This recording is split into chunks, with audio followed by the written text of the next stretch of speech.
Praise the lord. దేవుని యొక్క శక్తి కలిగిన నామానికి స్తోత్రం కలుగునుగాక.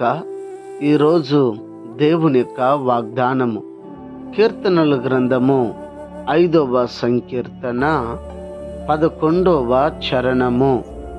నిన్ను ఆశ్రయించు వారందరూ సంతోషించెదరు, నీవే వారిని కాపాడుదవు కనుక వారు నిత్యము ఆనంద ధ్వని చేయుదురు అని ఇక్కడ రాయబడి ఉంటున్నది. నిజమే. ఈ దినము దేవుని యొక్క వాగ్దానాన్ని వింటున్న వారులరా, మీరు గమనించాలి. నిజముగా దేవాతి దేవుడు మనతో ప్రతి దినము ఉదయకాల సమయమందు దేవాతి దేవుడు ఒక్కొక్క రోజు ఒక ప్రత్యేకమైనటువంటి రీతిలో మనతో మాట్లాడుతూ మనల్ని బలపరుస్తూ ఆదరిస్తూ వస్తూ ఉన్నాడు. ఈ దినము దేవుడు ఈ ఉదయకాల సమయమందు మనతో మాట్లాడుతూ ఉన్నాడు.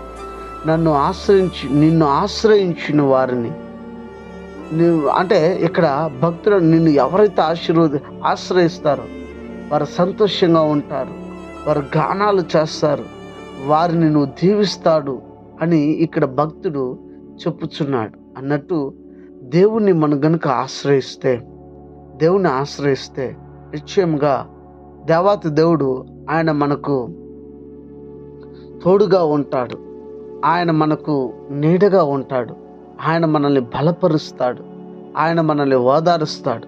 మనం కృంగిపోయి ఉంటే ఓదారుస్తాడు, అనారోగ్యం చేత ఉంటే ఆరోగ్యం ఇస్తాడు, ఆర్థిక ఇబ్బందుల్లో ఉంటే విడుదలనిస్తాడు, రక్షణ లేకపోతే ఆయన ఆశ్రయిస్తే మనకు రక్షణ ఇస్తాడు.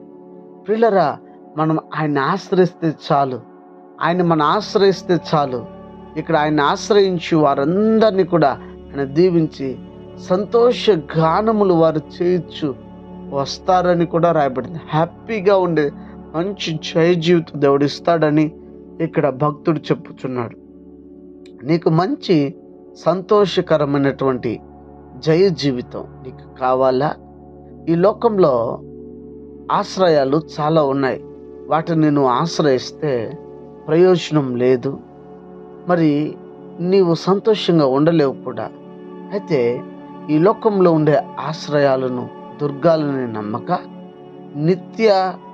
నిత్యము నిరంతరము ఏకరీతిగా ఉన్నటువంటి ఏకైక దేవుడు, నిజమైన దేవుడు యేసు ప్రభుని ఆశ్రయించండి, ఆయన నమ్మకం ఉంచండి, తప్పక మీరు సంతోషంగా ఉంటారు.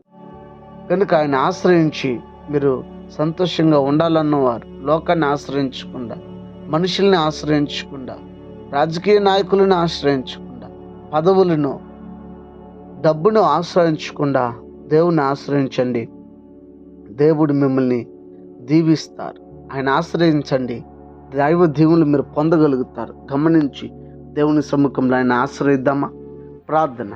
పరిశుద్ధుడా, ప్రేమ స్వరూపి, శ్రేష్టమగు నామమునకు స్తోత్రాలు. నాయనా, నేను ఆశ్రయించి కృపను దయచేయండి, మీ సన్నిధి తోడుగా ఉంచి నడిపించండి.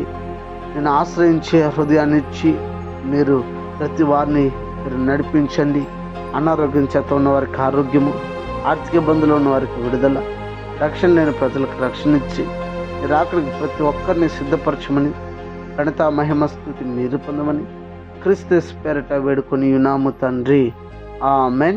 God bless you. దేవుడు మిమ్మల్ని దీవించి ఆశీర్వదించునుగాక.